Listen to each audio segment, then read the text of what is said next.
Okay, so good morning everyone.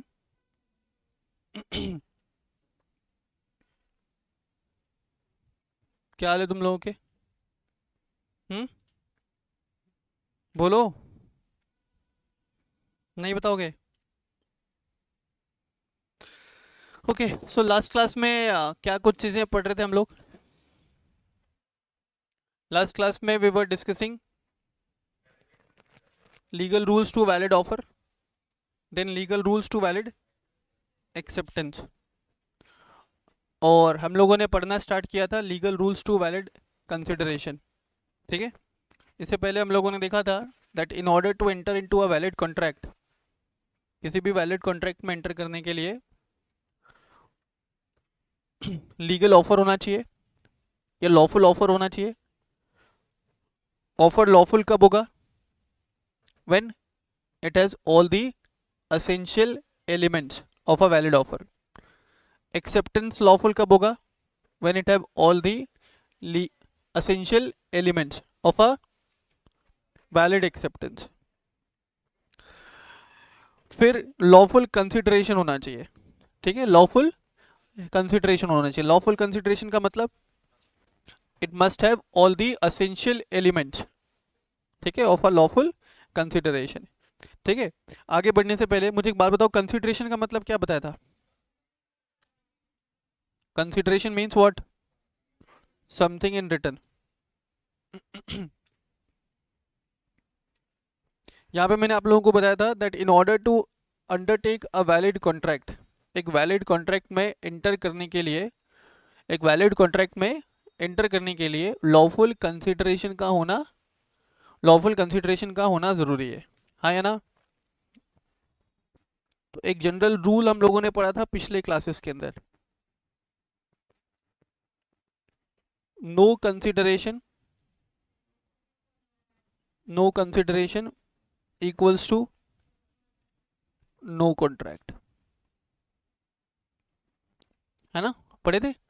अब ये जो जनरल रूल है ना, इसको थोड़ा सा और मॉडिफाई मैं कर सकता हूँ, नो वैलिड कंसिडरेशन। क्या बोल सकता हूँ मैं? No valid consideration equals to no contract. ठीक है, और कंसिडरेशन वैलिड कब होगा? When it has all the essential elements, when it has all the essential elements of a valid consideration, when it has all the essential elements, when it has all the essential elements of a valid consideration। ठीक है, चलिए, कौन सा page number है? Page number is 51।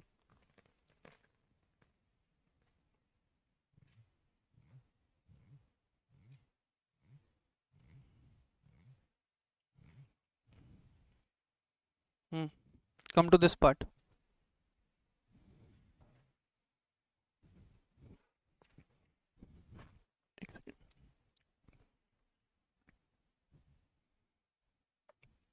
कम यार।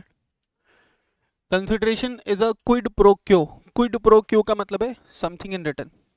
ठीक है, in order to enter into a valid contract there must be a valid consideration. Consideration is the price for which the promise of other is brought, and the promise thus given for value is enforceable. Consideration has to be understood as a price paid for an obligation arising under a contract। ठीक है sir, आ जाओगे essential element पे सीधा। तो पहला essential element था, ये मैंने शायद डिस्कस किया था तुम लोगों के साथ, consideration must move at the desire of the promisor. It may or may not be for the benefit of the promisor, है ना? It may or may not be for the benefit of the promisor. इसका क्या मतलब था? It must move at the desire of the promisor. Promisor का मतलब क्या है यहाँ पे? प्रोमिसर का मतलब है ऑफरर। इसका मतलब क्या था? इसका मतलब था कि कंसिडरेशन हमेशा हमेशा कौन डिसाइड करेगा? Offeror will decide the consideration. ठीक है, offerer will decide the consideration. Then the consideration may or may not be for the benefits of the offerer, may or may not be for the benefit of the promiser. यहाँ पे कुछ example दिया था क्या मैंने last lecture के अंदर? दिया था एक एग्जाम्पल बिल्डिंग कॉन्ट्रैक्ट वाला, कि मेरी एज हो चली है, मैंने कॉन्ट्रैक्ट किया बिल्डर के साथ, और मैंने बिल्डर को क्या कहा था, मेरे पास लैंड था, बिल्डर ने उसके ऊपर प्रोमाइसेस कंस्ट्रक्ट किया, और मेरे और बिल्डर के बीच में एग्रीमेंट हुआ था कि जो भी रेंटल इनकम आएगा उसका 25% मुझे मिलना चाहिए, ठीक है, और जब मैं नहीं रहूँगा तो मेरे लीगल रिप्रेजेंटेटिव को मिलना चाहिए. तो it may or may not be for the consideration, may or may not be for the benefit of the promisor. इसका मतलब क्या, कंसिडरेशन का बेनिफिट किस किस को मिल सकता है? आइदर प्रोमिसर और एनी अदर पर्सन, जो कि जनरली कौन होगा? Legal representative of the promisor.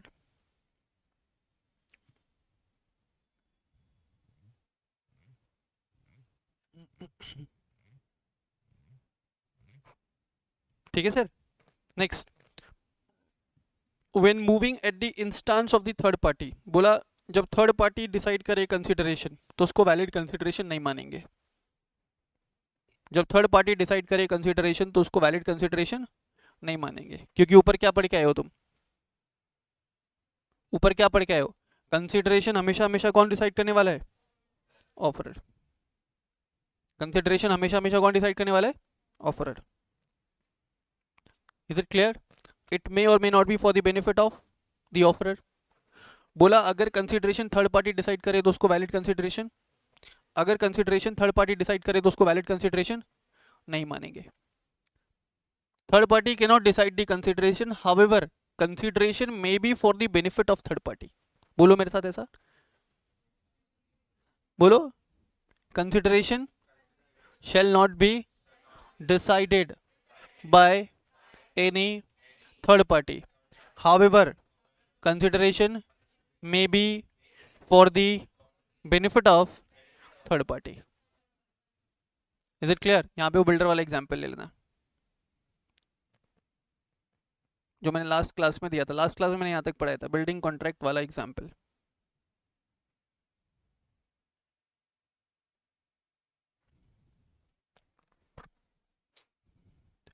Done.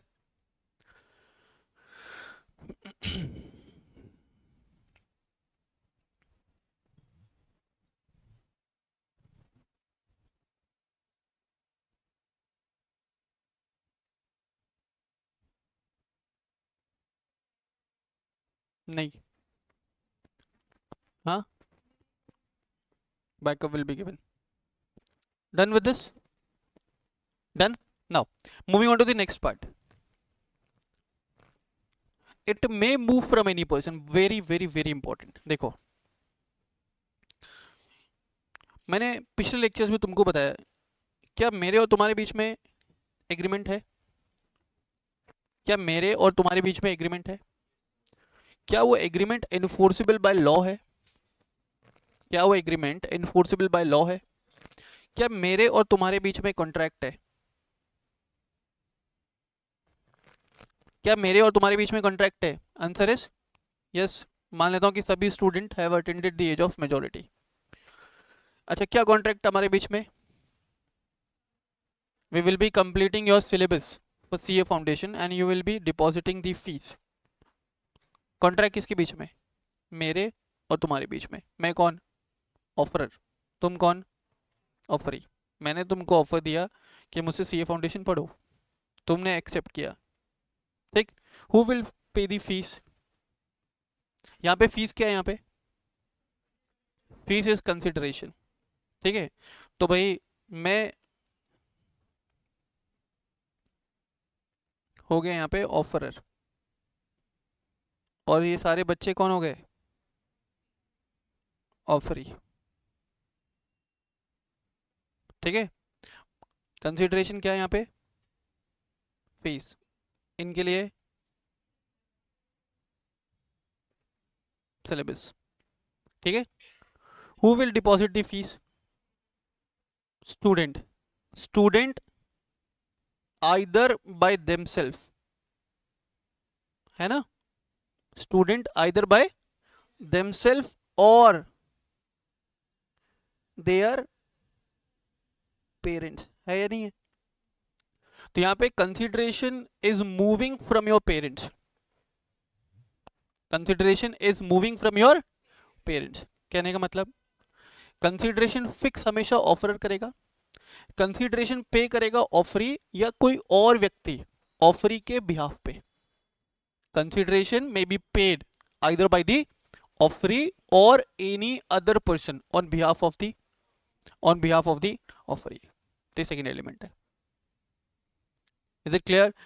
मेरा कॉन्ट्रैक्ट आप लोगों के साथ है, यहाँ पे कुछ स्टूडेंट हो सकता है कि खुद से पेमेंट करे, कुछ स्टूडेंट के पेरेंट पेमेंट कर सकते हैं। खुद से पेमेंट कर रहे हैं वो भी वैलिड है, किसी के पेरेंट्स पेमेंट कर रहे हैं वो भी वैलिड है। तो consideration may be paid even by a third person, ठीक है। Consideration may be paid even by a third person who is not a actual party to the contract, who is not a actual party to the contract. Is it clear? The first element, it must move at the desire of the promisor. Second element, it may move from the promisee or any other person. It may move from the promisee or any other person on behalf of the promisee या offeree. Is it clear? Now, moving on to the third element.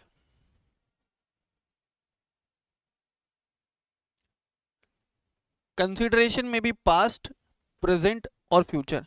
अच्छा एक चीज समझना, जब first lecture लगाया था Indian contract act का, वहां पे मैंने आपको बताया था कि Indian contract act 1872 is based on, Indian contract act 1872 is based on, देखो यहाँ बोला गया कंसिडरेशन पास्ट कंसिडरेशन हो सकता है, प्रेजेंट कंसिडरेशन हो सकता है, फ्यूचर कंसिडरेशन हो सकता है। पास्ट कंसिडरेशन, प्रेजेंट कंसिडरेशन या फ्यूचर कंसिडरेशन। अब तीनों के बीच में डिफरेंस पढ़ेंगे। इंग्लिश लॉ जो है ना, इंग्लिश लॉ पास्ट कंसिडरेशन को रिकॉग्नाइज नहीं करता है। इंग्लिश लॉ में सिर्फ प्रेजेंट और फ्यूचर कंसिडरेशन की बात की गई है। But as far as Indian contract act 1872 is concern, it also recognises past consideration, ठीक है, पास्ट, प्रेजेंट और फ्यूचर। अभी समझना यहाँ पे फर्स्ट एलिमेंट क्या था, फर्स्ट एलिमेंट क्या था, it must move at the desire of the promisor, it must move at the desire of the promisor. Second element, it may move from the promisee or any other person on behalf of promisee. Third देखिए बोला consideration can either be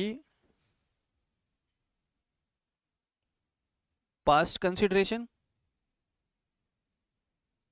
then present consideration, then future consideration. Consideration can either be past, present और future. अभी हम लोग कौन से साल में, 2024 में। एक एग्जांपल दे दो समझना, कोविड कब आया था इनिशियली, 19 या 20 में आया था, 20 में, अबे 20 और 21 में आया था।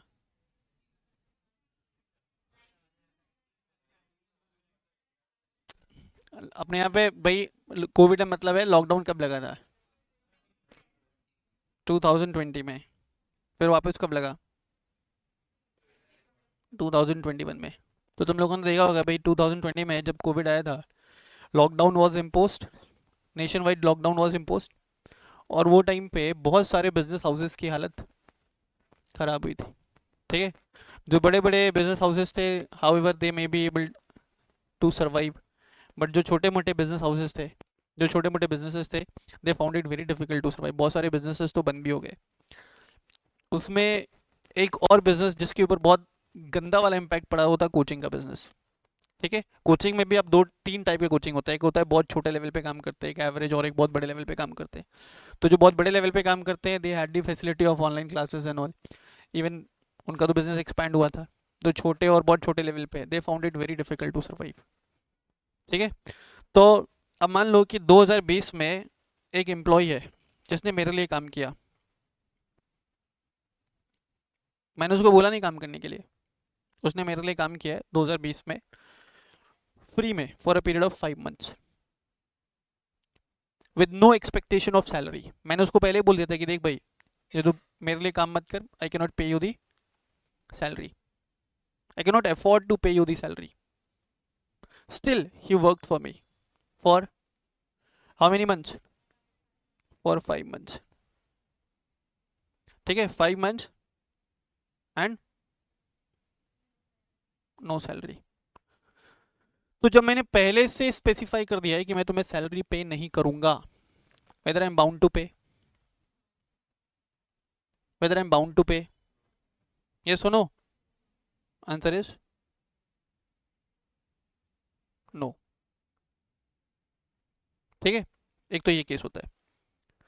दूसरा केस मैंने उसको बोला था कि देख, अभी जो तुम काम कर रहे हो ना, मैं तुमको अभी सैलरी नहीं दे सकता, बाद में कभी जब सिचुएशन नॉर्मलाइज हो जाएगा, स्टूडेंट्स आने लग जाएंगे, एडमिशन होने लग जाएंगे, चीज़ें ठीक हो जाएंगी, थोड़ा सा हम लोग फाइनेंशियल लॉसेस रिकवर कर लेंगे, तो मैं सोचूंगा तुम्हें सैलरी देने के लिए, और सोचूंगा नहीं, I will pay you the salary. लेकिन मैं अभी बता नहीं सकता कि मैं कब दूंगा, 2021 में दूंगा, 22 में दूंगा, 23 में, 24 में, 25 में, कब दूंगा ये मैं नहीं भी बता सकता, बट आई विल पे। तो दूसरे पे देखो, पहले केस में नो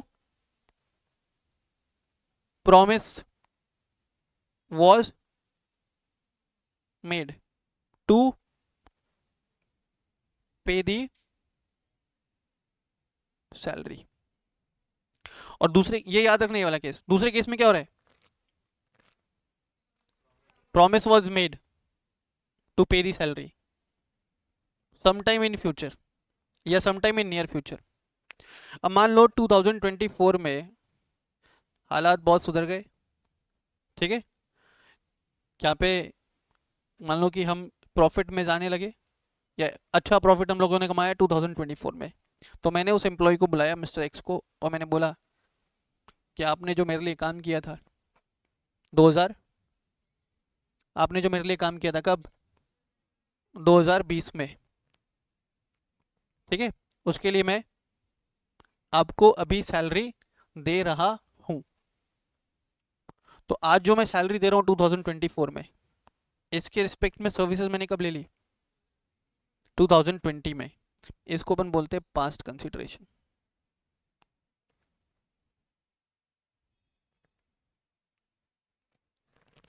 इसको क्या बोलते हैं, past consideration. However, English law do not recognize the concept of past consideration. I hope you will remember this example. और ये वाला एग्जाम्पल भी अभी के लिए याद रखो, एक पॉइंट आएगा उसमें डिस्कस करूंगा। बात समझ में आ रही है। दूसरा केस देखो, प्रेजेंट कंसिडरेशन। आज जो लोग काम कर रहे हैं उनको आज ही सैलरी पे की जा रही है, ठीक है, जो लोग काम कर रहे हैं उनको प्रेजेंट में कंसिडरेशन पे किया जा रहा है। मैंने बोला कि हर महीने के एंड में आपकी सैलरी पे की जाएगी, प्रेजेंट कंसिडरेशन। तीसरा केस देखो, एक स्टूडेंट है जो इकोनॉमिकली बहुत पुअर है, लेकिन सीए परस्यू करना चाहता है। वो बोलता है कि मेरे पास फीस डिपॉजिट कराने के पैसे नहीं है, लेकिन मुझे बनना सीए ही है। अभी आपके ऊपर डिपेंड करता है कि आप पढ़ाते हो या नहीं पढ़ाते हो। हाँ, कल को अगर मैं सीए बन गया तो मैं आपका पेमेंट कर दूंगा, ठीक है। हमने उस स्टूडेंट को पढ़ाया 2024 में, मान लो 2028 तक जाते जाते वो सीए बन गया। उसने क्या प्रॉमिस किया था 2024 में, that he will deposit the fees after becoming a chartered accountant. बोला जो भी फर्स्ट सैलरी आएगा ना, फर्स्ट सैलरी से I will pay your fees. आज प्रॉमिस किया to pay the fees in in future. तो यहाँ पे क्या बेटा इन्वॉल्व है, फ्यूचर कंसिडरेशन। बात समझ में आ रही है। तो कंसिडरेशन में either be a past consideration, यहाँ पे एग्जाम्पल याद रखना कोविड वाला, ठीक है। सर के लिए एम्प्लॉय ने काम किया था 2020 में, कितने दिन, 5 महीने। सर ने उसकी सैलरी पे की कब, 2024 में, पास्ट कंसिडरेशन। आज काम कर रहे, प्रेजेंटली जो काम कर रहे हैं उनको सैलरी मिल रहा है eight the end of month, क्या हो गया, प्रेजेंट कंसिडरेशन। आज काम कर रहे, सैलरी पे होगा कब, फ्यूचर में, फ्यूचर कंसिडरेशन। तो कंसिडरेशन में आइदर भी पास्ट, प्रेजेंट और फ्यूचर। कंसिडरेशन में आइदर भी पास्ट, प्रेजेंट और फ्यूचर। Is it clear? देखिए, past consideration, the consideration which has already moved before the formation of agreement. A renders some services to B at B's request in November, and in December B promises to pay a sum of rupees 10,000 for his services. इसको क्या माना जाएगा, past consideration. Consideration which has already moved before the formation of the agreement is a past consideration. Present consideration, the consideration which moves along with the promise. Future consideration, the consideration that will move after the formation of agreement. कोई दिक्कत?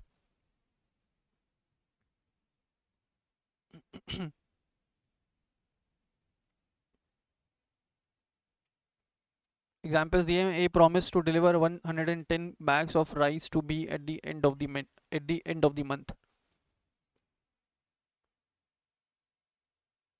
मैं अब कुछ examples देता हूँ आपको समझना। पिछले महीने ना मैं एक मोटरसाइकिल खरीद के लाया था जिसके लिए पेमेंट मैं इस महीने कर रहा हूँ। क्या है यहाँ पे, फिर से सुनना, पिछले महीने मैं एक मोटरसाइकिल खरीद करके लाया था जिसके लिए पेमेंट मैं इस मंथ में कर रहा हूँ। क्या है यहाँ पे, past consideration. Is it clear? अभी मोटरसाइकिल खरीद करके लाया, अभी पेमेंट कर रहा हूँ, प्रेजेंट कंसिडरेशन। आज मोटरसाइकिल खरीद रहा हूँ on credit, payment will be made with in 3 months। क्या है यहाँ पे, future consideration. Is it clear? तो आपने 3 एलिमेंट्स पढ़े कंसिडरेशन को लेकर के। पहला, it must move at the desire of the promisor. इसका मतलब था कंसिडरेशन हमेशा हमेशा कौन फिक्स करेगा, ऑफरर या प्रोमिसर। दूसरा, it may move from the promisee or any other person on behalf of the promisee. Consideration कौन पे करेगा, तो either promisee will pay or any other person on behalf of the promisee will pay. तीसरा, consideration में भी past, present और future. ठीक है, next, ये very very very important, it should have some value, may or may not be adequate.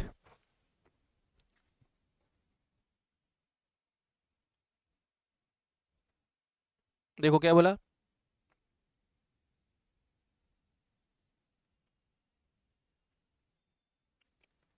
consideration must have some value, consideration must have some value and that value क्या होगा, may और may not be adequate। adequate का मतलब क्या होता है, adequate word का मतलब क्या होता है, adequate वर्ड का मतलब होता है रीजनेबल। adequate का मतलब क्या, रीजनेबल। बोला consideration must have some value which may or may not B, which may or may not B क्या, विच may or may not be reasonable. ठीक है, which may or may not be reasonable, it must have some value that may or may not be reasonable. मैंने मेरी 15 लाख की एक car 1500 रुपए में बेच दिया, क्या यहाँ पे कॉन्ट्रैक्ट बनेगा? 15 लाख की कार कितने में बेच दी,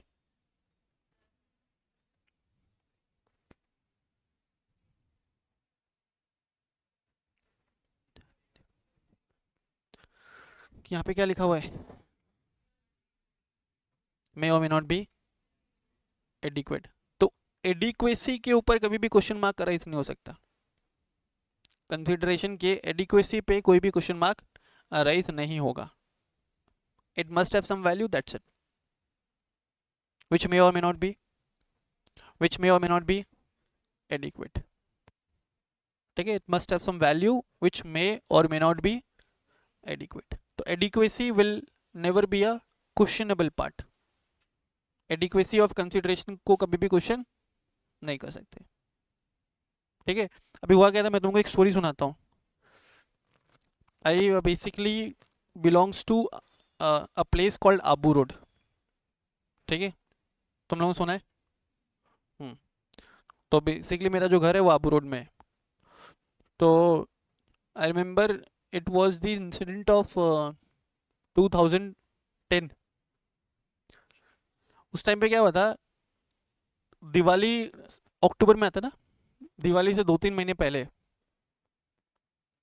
मतलब अगस्त में ना, एक बंदे ने ना आबू रोड में आकर के ना एक शॉप स्टार्ट किया. ठीक है, बहुत इंटरेस्टिंग स्टोरी है, सुनना. अगस्त में आकर के उसने एक शॉप स्टार्ट किया. तो शॉप में क्या चीज़, तो शॉप में मिल रहा है इलेक्ट्रॉनिक्स के सामान.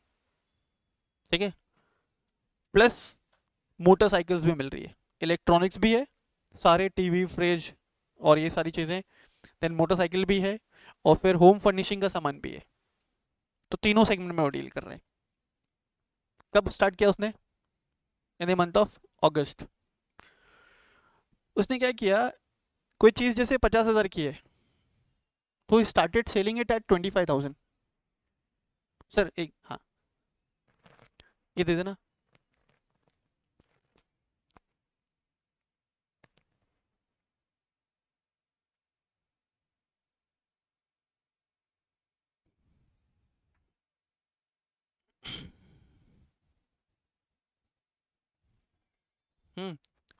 तो स्टार्टेड सेलिंग इट एट 25,000.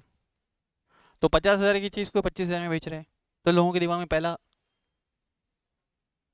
क्या आएगा भाई, कि या तो फ्रॉड होगा ये आदमी, या ये डुप्लीकेट माल बेच रहा होगा. ना वो आदमी फ्रॉड था, ना उसका सामान डुप्लीकेट था, वारंटी कार्ड वगैरह सब अटैच होकर के आ रहे. तो 50,000 की चीज़ 25 में, 30,000 की चीज़ 10,000 में. मेरे को याद है उस समय उसने बाइक बेचा था, पल्सर बाइक बहुत फेमस हुआ करती थी वो ज़माने में, जो उस टाइम पे 86,000 87,000 की आया करती थी. He used to sell it at 40,000 new bike. ठीक, तो ऐसा धीरे धीरे आसपास के एरिया में उसके बारे में इंफॉर्मेशन फैलने लगी. तो बहुत सारे उसके कस्टमर्स बढ़ गए. अब लोगों को इतना मालूम भी नहीं, छोटी सी जगह है. ठीक है, वो बेसिकली एक टाउन है. तो लोगों ने सोचा कि ठीक है यार, जो हो रहा है सो है. तो उसने धीरे धीरे 2 महीने में लोगों का बहुत डेवलप कर लिया फेथ अपने टुवर्ड्स. होता है ना, अंधा विश्वास लोग करने लगे उसके ऊपर. अब 2 महीने में उसने जम के पैसा लुटाया लोगों के ऊपर. क्या किया? जम के पैसा लुटाया. दिवाली के जस्ट बाद ना शादियों का सीजन स्टार्ट होता है ना. तो बहुत सारे लोगों ने जब ऐसा देखा कि 2 महीने से वो बढ़िया काम चल रहा है उसका, ऐसा जबरदस्त भीड़ लगी है, 50%, 40%, 30 थ्रो अवे प्राइजेस में वो सारे सामान बेच रहे हैं. तो बहुत सारे लोगों ने शादी का जो सामान होता है ना वो बुक किया उससे. अब शादी तुम समझोगे भाई, शादी के सामान कम से कम 1.5-2 लाख रुपए का होगा, है ना. और बुकिंग किया, बुकिंग करके उसने 50% 60% लोगों से एडवांस लिया. ठीक है, अब ऐसे लोग बहुत सारे हो गए. तो उसने बहुत सारे लोगों से एडवांस लेकर के, मतलब कितने लोग होंगे, तो भाई 250-300 लोग थे जिनसे एडवांस लिया था उसने. 250-300 लोग थे जिनसे एडवांस लिया था. और एक दिन ऑल ऑफ सडन उसके दुकान पे ताला मिलता है सबको. ठीक है, तो उसकी स्ट्रैटेजी समझो क्या स्ट्रैटेजी थी. 2 महीने में उसने क्या किया रहेगा, कैश बर्न किया. मान लो 25-30 लाख रुपए जेब से डाल दिया होगा डिस्काउंटेड प्राइस या थ्रो अवे प्राइस पे बेचने के लिए. ठीक, और 1.5-2 करोड़ रुपए उसने कमा लिए होंगे वो एडवांस बुकिंग के नाम पे, और वो गायब हो गया। तो यहाँ पे सवाल उठता है कि सर जब वो बंदा 50,000 की चीज 25,000 में बेच रहा था, तो किसी ने कोई क्वेश्चन उठा सकता था क्या? No. Reason, consideration must have some value which may or may not be adequate. लोगों ने क्वेश्चन उठाई भी उसके ऊपर, उसने बोला मेरी मर्जी, मैं सोशल सर्विस कर रहा हूँ, और ऐसा करके उसने 2-2.5 करोड़ रुपए का चपत लगा दिया लोगों को। किनको? जिन्होंने शादी का सामान बुक किया था। Consideration must have some value which may or may not be adequate. ठीक है, मैंने मिस्टर एक्स को मेरा घर बेच दिया 2 समोसे के बदले, क्या वो वैलिड है? Consideration must have some value which may or may not be adequate. तो एडिक्वेसी ऑफ कंसिडरेशन के ऊपर कभी भी क्वेश्चन रेज नहीं किया जा सकता है। कितने एलिमेंट्स पढ़ लिए आपने? 4। चलो फिर से एक बार, पहला क्या था? It must move at the desire of the promisor, it may move from the promisee or any other person on behalf of the promisee, it may be past, present or future, it must have some value which may or may not be adequate. ठीक है, now moving on to the next part, it must be real and not illusionary. ये तो बहुत important है, it must be real and not illusionary. अब मान लो कि ये एक बंदे की ना डेड बॉडी पड़ी है, इसका नाम है मिस्टर एक्स। इस बंदे को इसके घर वाले, ये घर वाले एक हॉस्पिटल लेके गए। कभी बार होता है ना कि रास्ते में ले जाते हैं पेशेंट को और रास्ते में दम तोड़ देता है, तो ये हॉस्पिटल का management, mister x is already dead, hospital का मैनेजमेंट बोलता है कि आप हमें 50 लाख रुपए दो, हम इसे जिंदा कर देंगे। ठीक है, आप हमें कितने रुपए दो? 50 लाख रुपए दो, हम इसमें जान डाल देंगे। तो यहाँ पे कंसिडरेशन क्या है? कंसिडरेशन क्या है? इल्यूशनरी। ठीक है, it must be something, it must be something which is practically possible, है ना? It must B, consideration must be something which is practically possible. तो मिस्टर एक्स अगर मिस एक्स को प्रॉमिस करता है कि अगर तुम मुझसे शादी के लिए हाँ कर दोगी तो मैं तुम्हारे लिए चांद तारे तोड़ लाऊंगा। गाना भी निकल गया था ना इसके ऊपर, तो तेरे वास्ते में, ऐसा कुछ था। तो वो क्या था वहां पे? कंसिडरेशन क्या है? It will never become a valid contract. ठीक है, because consideration is illusionary, consideration is not valid. चलो फिर से 5 एलिमेंट्स पढ़े। पहला, it must move at the desire of the promiser, it may move from the promisee or any other person on behalf of the promisee, it may be past, present or future, it must have some value which may or may not be adequate, it must be real and not illusionary. Is it clear? Next, point number 6, performance of what one is legally bound to perform. लिखो, is not a consideration, आगे लिख लो इसके, is not a consideration.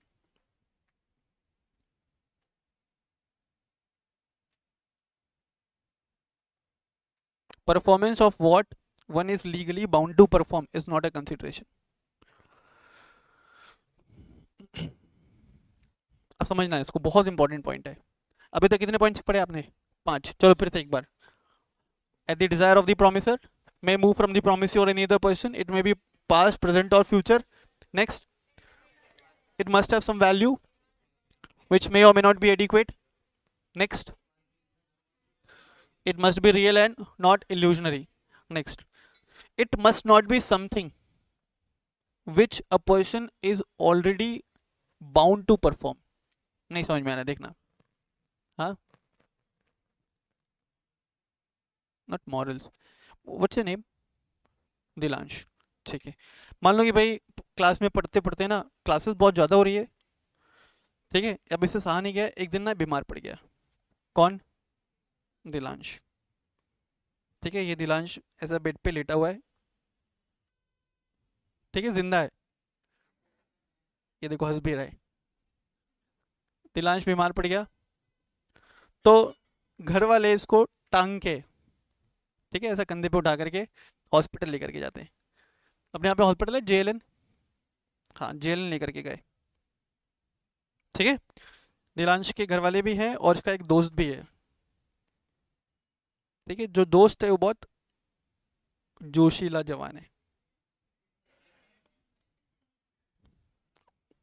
ठीक है। उसे देखा नहीं जा रहा है इसका दर्द, किसका? दिलांश का।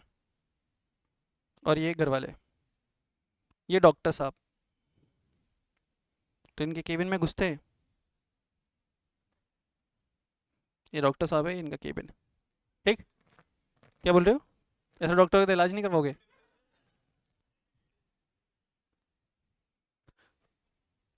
डॉक्टर के केबिन में घुसता है और इसका जो दोस्त होता है ना, मान लो इसका दोस्त का नाम है मिस्टर एक्स, ये जाते ही ना डॉक्टर के ऊपर चिल्लाने लग जाता है। डॉक्टर को लगता है कि भाई ये कौन आ गया आदमी, ये बोलता है कि डॉक्टर साहब सुन लो, अगर आपने मेरे दोस्त को ठीक कर दिया तो मैं आपको 5,000 रुपए दूंगा। क्या बोलते हैं? अगर आपने मेरे दोस्त को ठीक कर दिया तो मैं आपको 5,000 रुपए दूंगा। डॉक्टर बोलते तेरे पास ज्यादा पैसा आ रहा है क्या? अगर ये डॉक्टर को 5,000 रुपए नहीं भी देता तो भी doctor was legally bound to treat दिलांश।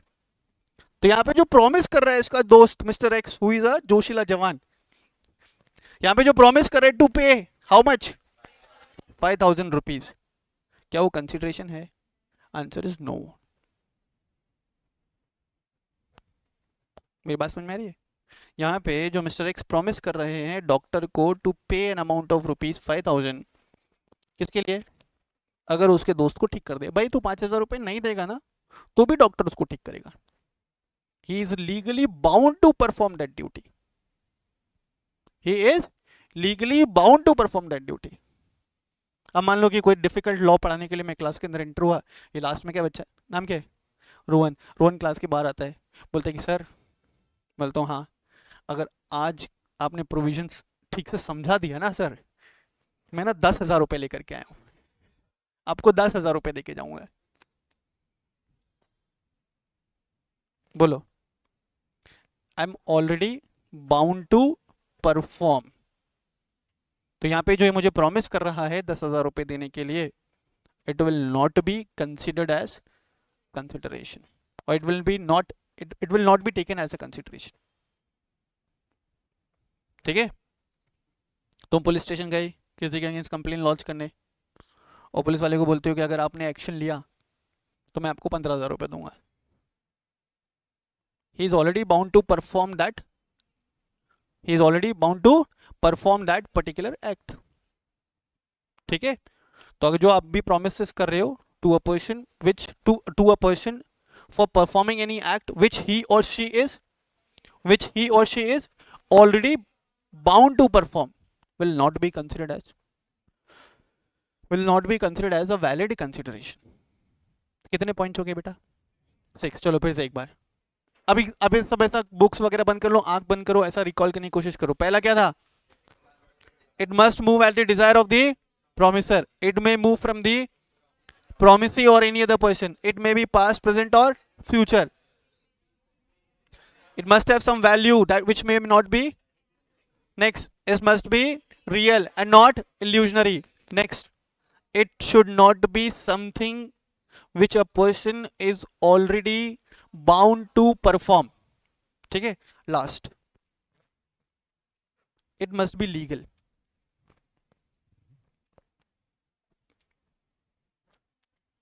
it must be legal, या मैं ऐसा बोल सकता हूँ, it should not be something which is prohibited by law,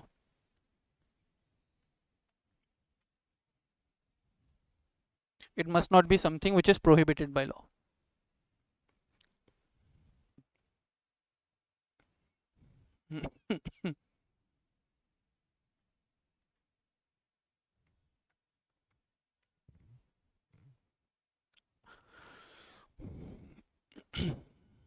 It must not be something which is prohibited by law. ठीक है?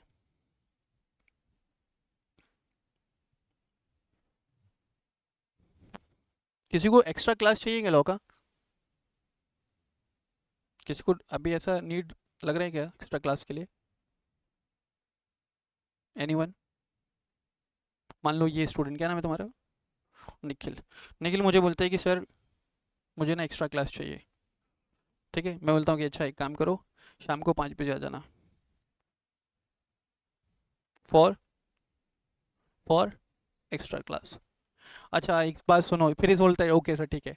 मैं बोलता हूँ अच्छा अच्छा सुनो सुनो सुनो, ना मैं ना सुबह से स्टार्ट करता हूँ पढ़ाना, शाम को 5 बजे तक ना मैं बहुत थक जाता हूँ, तो मैं एक काम करना, एक ड्रग्स की पुड़िया लेकर के आना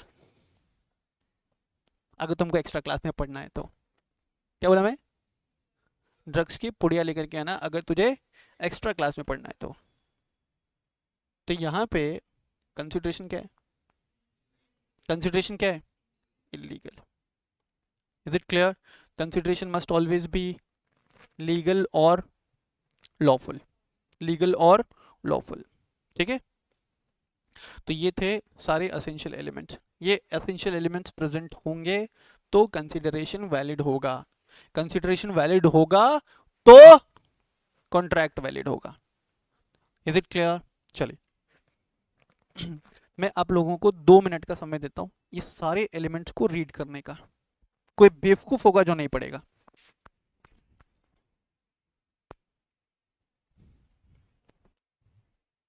प्लीज रीड इट.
जी sir. Done. Done with this.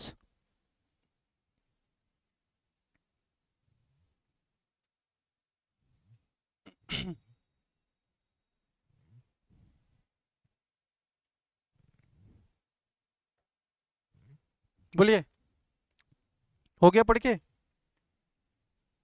चलिए देखिए. सेकंड पॉइंट पे ये आएगा अभी. Any other person is refer to an stranger to consideration, ये ना. अभी मैं पढ़ाऊंगा doctrine of privity of contract, उसमें आएगा तब बेटर तरीके से समझ में आएगा. Doctrine of privity of contract में. चलिए नाउ तुमको याद है जनरल रूल पढ़ा था, no consideration equals to, no consideration equals to. अभी अपन उसके एक्सेप्शन पढ़ने वाले.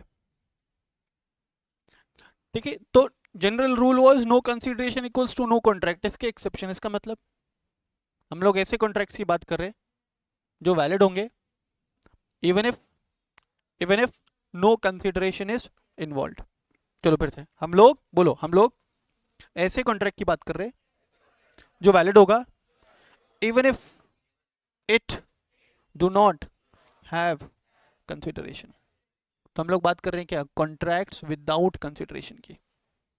हम लोग क्या बात कर रहे हैं, कॉन्ट्रैक्ट्स विदाउट कंसिडरेशन की। ठीक है, तो पहला देखिए, written and registered agreement out of love and affection.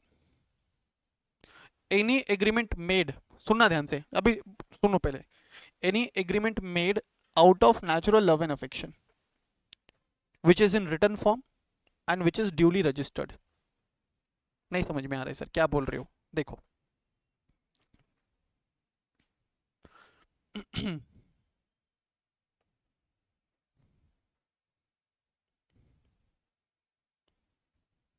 ये mister x, he is the owner of this bungalow.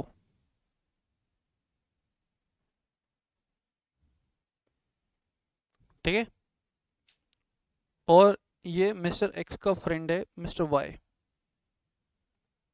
ठीक है, इसका बेस्ट फ्रेंड है, बचपन से लेकर के अभी तक की दोस्ती है, दोनों की एज 95 ईयर्स है। इसकी भी 95 ईयर्स है और इसकी भी 95 ईयर्स है।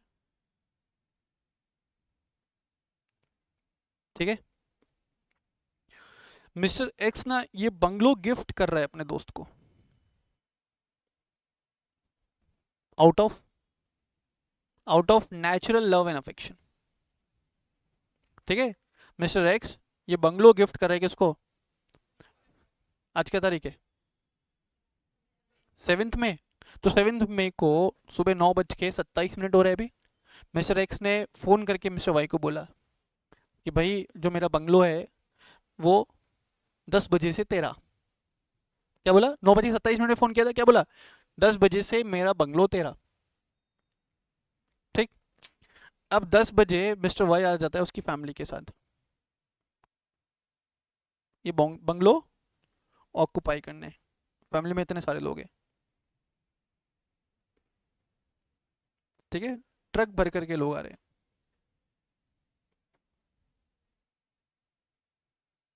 क्लियर, 9:30 बजे फ़ोन किया था, दोनों का एज कितना है, वेरी गुड।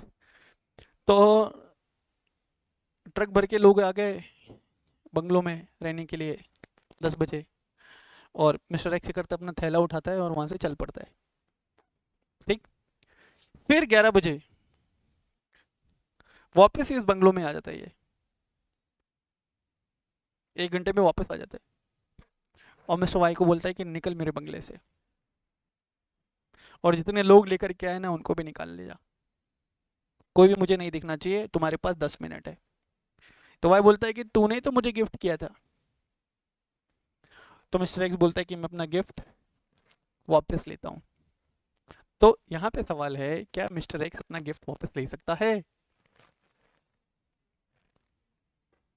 ऐसा, गिफ्ट थोड़ी ना वापस लेते, ले रहे हैं दोनों 95 ईयर्स के, दोनों सटक चुके हैं। बोलो, क्या मिस्टर एक्स वो अपना वापस गिफ्ट ले सकता है, हाँ या ना। सर ये था agreement out of natural love and affection, लेकिन दिक्कत क्या थी मालूम है, it was not in return plus not duly registered. It was not in return plus not duly registered. अगर ये रिटर्न में होता और ड्यूली रजिस्टर्ड होता तो क्या एक्स अपना गिफ्ट वापस ले सकता था, नहीं। चलो फिर से अब दूसरा केस, एक्स ने वाई को बंगलो गिफ्ट किया through a transfer deed which is duly registered. तो क्या यहाँ पे कंसिडरेशन इन्वॉल्व है, कंसिडरेशन का इन्वॉल्व है, एक्स अगर वाई को गिफ्ट दे रहा है तो उसके लिए क्या कंसिडरेशन है, अगर एक्स वाई को गिफ्ट दे रहा है तो क्या कंसिडरेशन है? कोई कंसिडरेशन नहीं है. If any agreement is made out of natural love and affection which is in written form and which is duly registered is an agreement without consideration, and still such agreement will form a contract even though consideration is not present. तो तुमको अगर exam में question आया कि एक बंदे ने दूसरे बंदे को गिफ्ट किया out of natural love and affection, लेकिन मिसिंग है return and not duly registered, ये वाला जो पॉइंट है मिसिंग है, फिर बोलता है कि उसका मूड चेंज हो गया, अभी गिफ्ट वापस लेना चाहता है, ले सकता है क्या? बिल्कुल ले सकता है. क्यों ले सकता है? It should have been in written form, it should have been duly registered. अगर ऐसा नहीं है तो it can be taken back. Is it clear सबको? तो पहला एक्सेप्शन जनरल रूल क्या था? No consideration equals to no contract. उसका पहला एक्सेप्शन क्या? Any agreement made out of natural love and affection which is in written form plus which is duly registered, which is in written form plus which is duly registered. ठीक है, example copy करना है तो कर लो.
Done.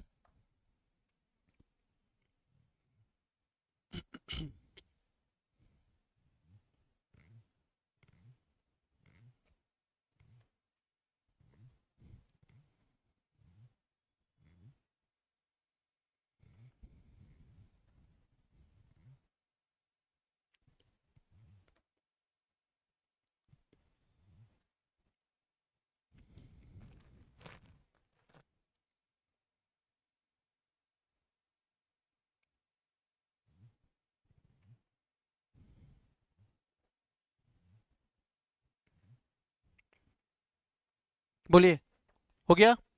चलिए, coming on to the next point.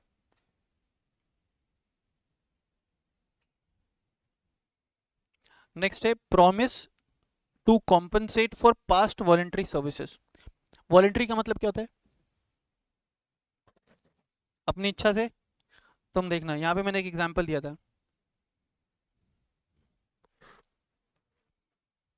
Mister x ने मेरे लिए काम किया था, जबकि मैंने उसको पहले क्या बोल दिया था? कोई भी सैलरी नहीं दूंगा, whether I am bound to pay any salary. But 2024 में मुझे रियलाइज होता है कि आज मेरा ऑर्गेनाइजेशन प्रॉफिटेबल है, मेरे पास एडिक्वेट फंड्स अवेलेबल है, I should pay him the salary for 2024. तो मैं मिस्टर एक्स को बुलाता हूँ ऑफिस में और उसको बोलता हूँ कि भाई 2020 में जो 5 महीने तुमने मेरे लिए काम किया ना, although I am not bound to pay, although I am not bound to pay, but on humanitarian grounds I promise you to pay the salary for those 5 months of 2020. ठीक है, तो यहाँ पे क्या सिचुएशन बन रहा है? प्रॉमिस टू पे फॉर, बोलो, promise to pay for past voluntary services. क्या यहाँ पे कंसिडरेशन इन्वॉल्व है? अगर मैं उसको प्रॉमिस कर रहा हूं to pay for the past voluntary services, क्या उसके लिए मुझे कुछ मिल रहा है? नहीं. Still it will become a valid contract. Is it clear? पहला केस क्या था? Agreement out of natural love and affection which is in written form plus which is duly registered. दूसरा क्या? Promise to pay for, promise to pay for past voluntary services.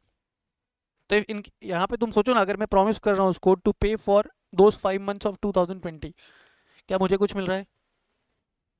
Still that promise will be enforceable by law,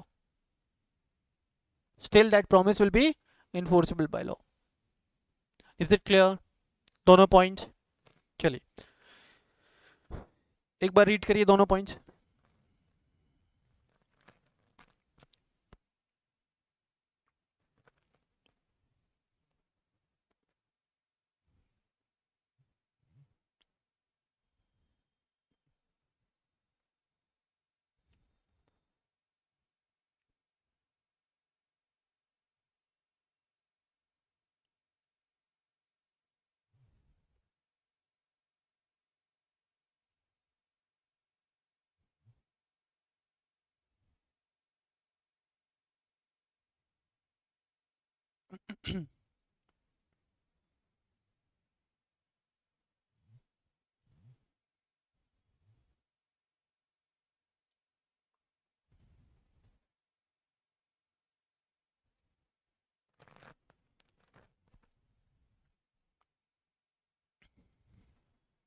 done everyone? चलो आगे बढ़ते। Next है promise to pay for time barred debts. Promise to pay for time barred debts, तो यहाँ पे time barred debts को ऐसा bracket में लो और एक एरो लगाओ। पहले कॉन्सेप्ट समझ लो फिर हम लोग डिस्कस करेंगे। टाइम बार्ड डेब्ट्स मींस ऐसे डेब्ट्स जिनको रिकवर करने के लिए, ऐसे डेब्ट्स जिनको रिकवर करने के लिए केस फाइल करने का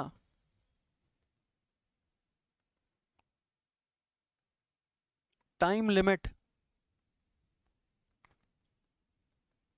एक्सपायर हो गया है।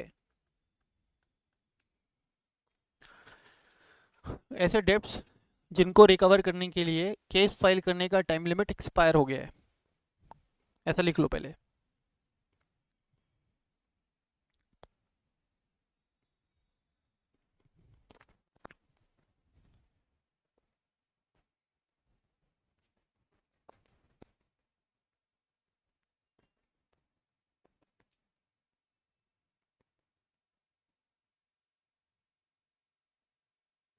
ठीक है, लिखा?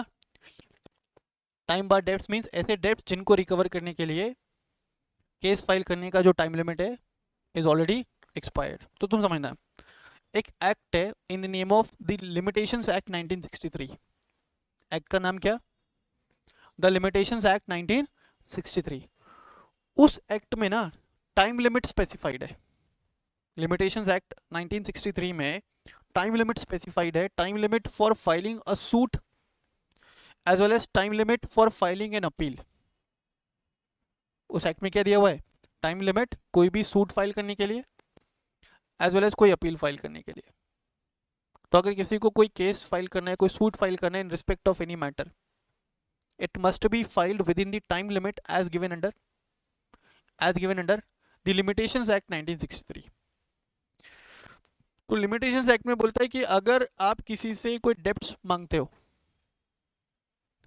लिमिटेशंस एक्ट बोलता है अगर आप किसी से कोई डेब्ट्स मांगते हो तो उस डेब्ट को रिकवर करने के लिए आप सूट फाइल कर सकते हो within a period of 3 years। उस डेब्ट को रिकवर करने के लिए आप सूट फाइल कर सकते हो within a period of 3 years from the date when the debts become due. Suit can be filed within a period of 3 years from the date when the debts become due। अब मान लो कि उन 3 सालों में अगर आपने suit file नहीं किया, 3 साल कहां से? जिस दिन से वो डेप्ट ड्यू हुआ, वहां से 3 साल के अंदर अगर आपने केस फाइल नहीं किया तो आप उस डेप्ट को रिकवर करने के लिए केस फाइल नहीं कर सकते हो।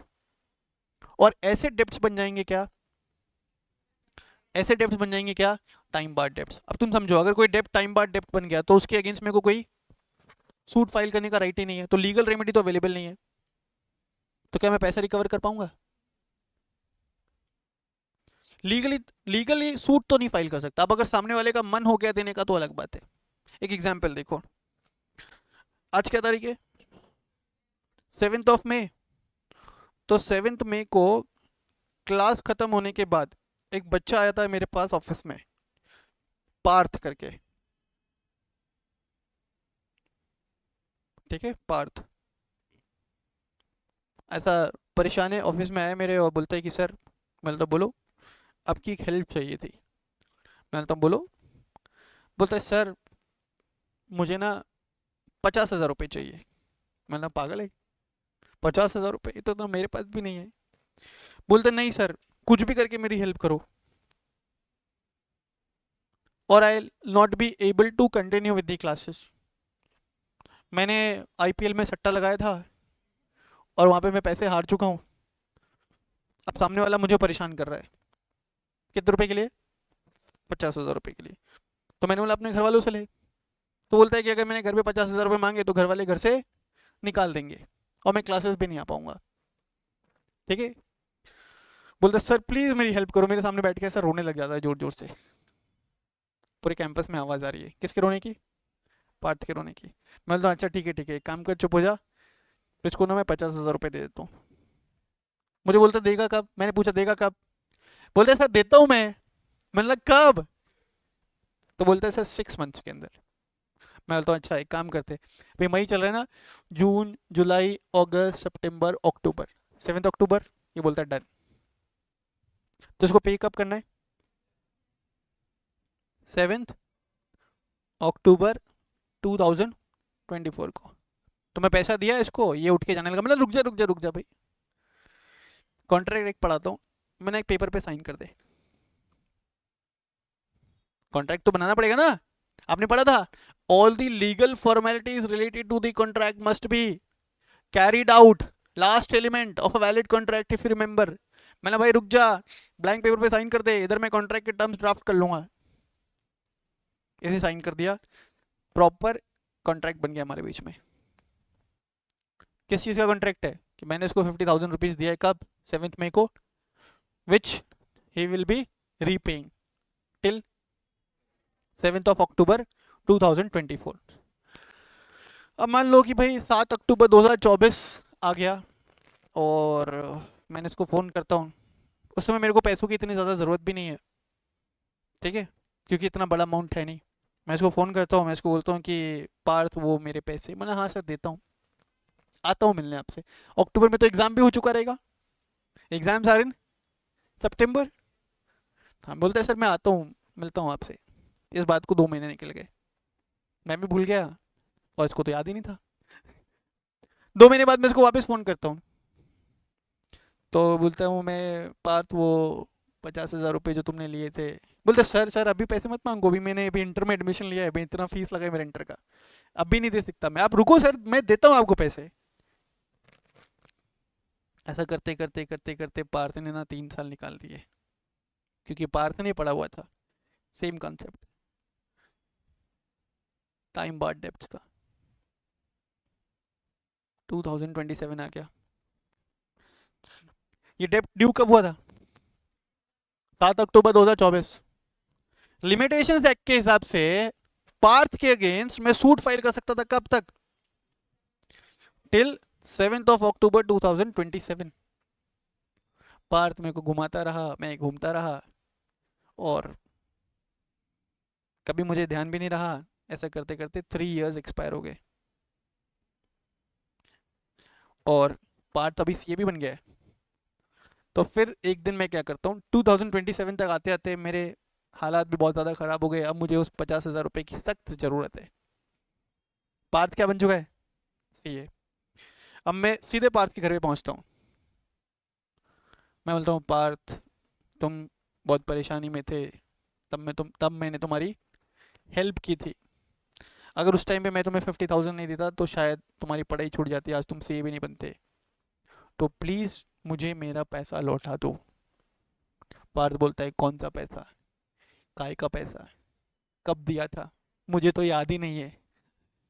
कौन बोलता है? पार्थ। मैंने बोला देखो पार्थ तुम ऐसा नहीं कर सकते हो, I will file a suit against you. Parth बोलता है कौन सा सूट, काय का सूट, सूट फाइल करने का जो टाइम लिमिट है वो ऑलरेडी एक्सपायर हो चुका है, आपने तो पढ़ाया था एज पर दी लिमिटेशंस एक्ट। तो मैंने बोला पार्थ तुमने मेरे साथ चालाकी करी है, तुमने ठीक नहीं किया Parth, still still please return my money. अच्छा यहाँ पे एक सवाल उठता है कि अगर टाइम लिमिट एक्सपायर हो गया सूट फाइल करने का, तो whether I will lose the right to demand for my money, to demand for my डेप्ट। Answer is no. Even though मैं लीगल सूट फाइल नहीं कर सकता, लेकिन मुझसे पैसा मांग सकता हूँ। समझ में आ रहा है? तो इसने मुझे भगा दिया। ठीक है, इसके घर के बाहर 2 बॉडीगार्ड्स थे, वो उन्होंने मेरे को उठा करके फेंक दिया। कब? 7 अक्टूबर तो निकल गया, मान लो कि भाई 15 अक्टूबर है। इतना भी निर्लज नहीं हो कि मैं सेम डे पे चला जाऊं। ठीक है, 15 अक्टूबर 2023। कब? 15 अक्टूबर 2027। किसके बॉडीगार्ड्स ने मेरे को उठा के फेंक दिया। और मैंने भी डिसाइड किया कि पैसे तो मैं से लेके रहूंगा। मैंने इसके घर के सामने एक टेंट लगाया और वहीं पे रहने लग गया, क्योंकि भूखा प्यासा ऐसा मैं जमीन पे पड़ा हूँ। पार्थ की कार निकल रही है वहां से, वो मेरे को देखते हुए जा रहा है, पर मैं वहीं पे बैठा हूँ। ठीक है, 1 दिन हुआ, 2 दिन हुआ, 5 दिन, 10 दिन, 15 दिन, अब मेरी मरने ऐसी हालत हो गई है। कितने रुपए चाहिए मुझे लीगल सूट में फाइल? क्यों? टाइम बाद डेप्थ हो गया वो। 15 दिन हो गए, और 15 दिन से पार्थ मुझे देख रहा है सुबह दोपहर शाम। 15 दिन के बाद ना इसको दया आ गई मेरे पे।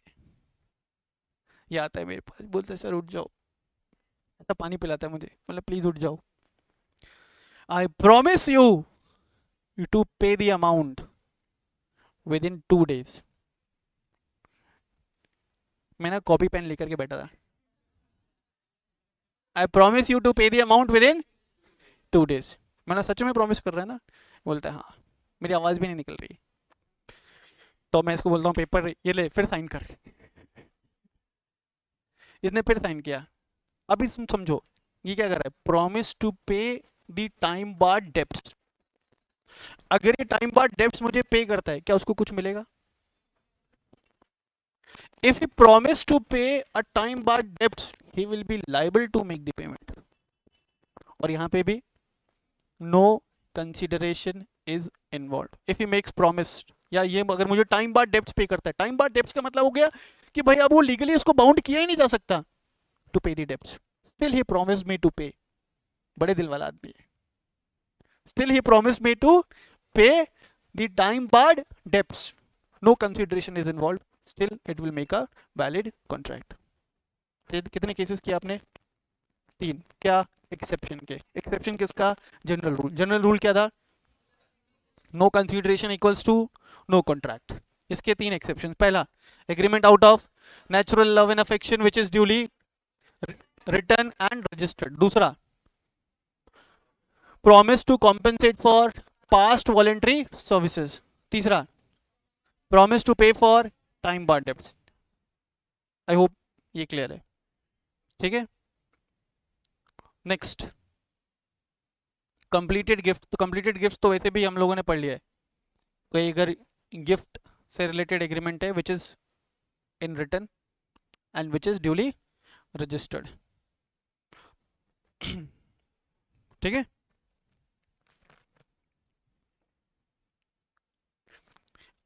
देखना यहाँ पे, ये बहुत इंपॉर्टेंट है। However a promise to gift is not valid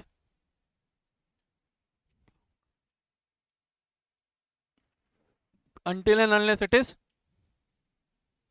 written and duly completed। Gift का मतलब ही यही होता है बेटा। कि प्रॉमिस किया, गिफ्ट दिया, रिटर्न में था, प्लस रजिस्टर्ड था। नेक्स्ट है एजेंसी, कॉन्ट्रैक्ट ऑफ एजेंसी। कहीं सुना था क्या? कहाँ पे? 3 स्पेशल कॉन्ट्रैक्ट मैंने बताए, है ना? 3 स्पेशल कॉन्ट्रैक्ट में से एक स्पेशल कॉन्ट्रैक्ट है क्या? Contract of agency.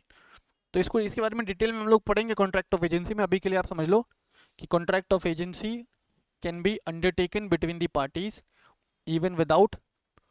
even without any consideration.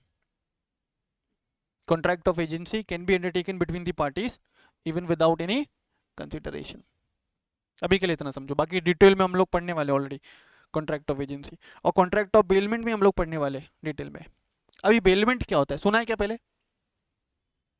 Bailment देखो समझो, कभी आज तक तुमने अपने किसी दोस्त से, किसी रिलेटिव से कोई भी सामान बोरो किया है? सबने किया रहेगा। तूने क्या किया है? टी शर्ट बोरो किया है, ओके।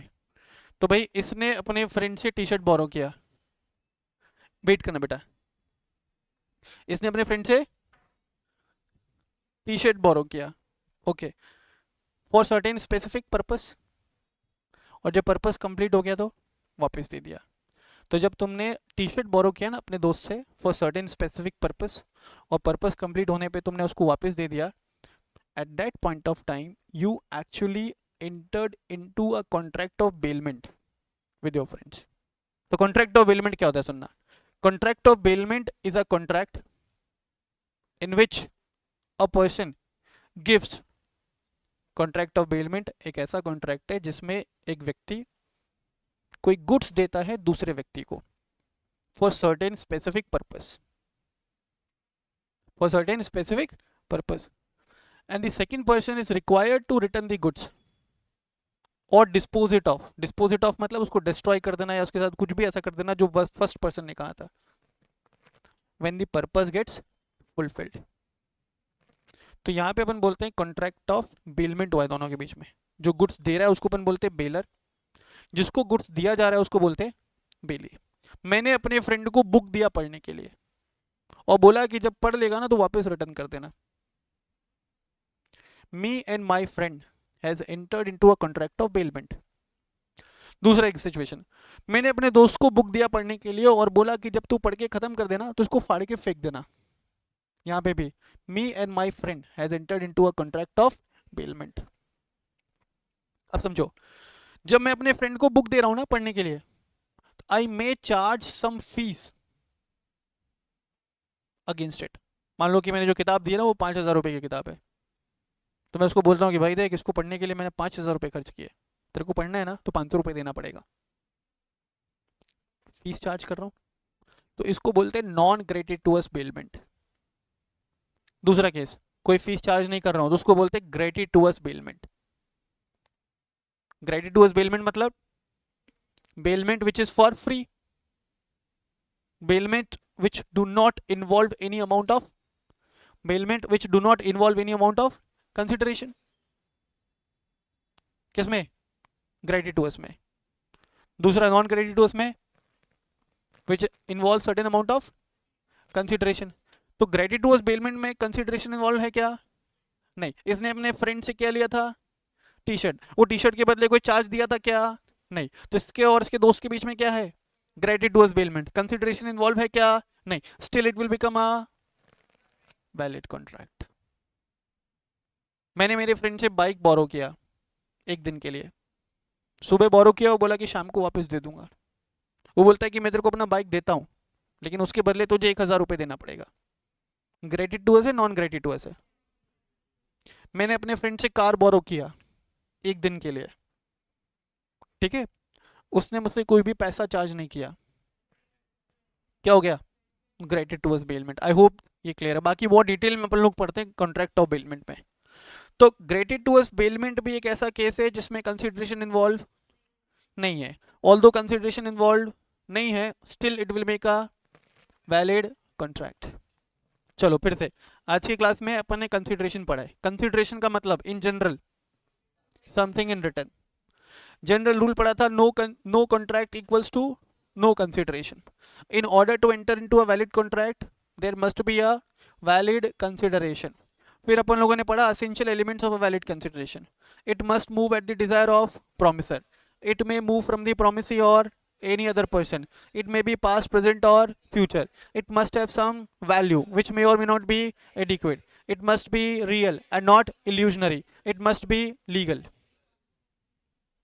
फिर हम लोगों ने पढ़ा exception to the general rule. No consideration equals to no contract. पहला exception, any agreement out of natural love and affection which is in written form and which is duly registered. दूसरा, promise to pay for past voluntary services. तीसरा, promise to pay for time barred debts. चौथा, completed gifts. पांचवा, contract of agency. छठा, contract of credit to availment. I hope यहाँ तक सबको सारी चीजें क्लियर है. So that's all for today's class. Thank you so much.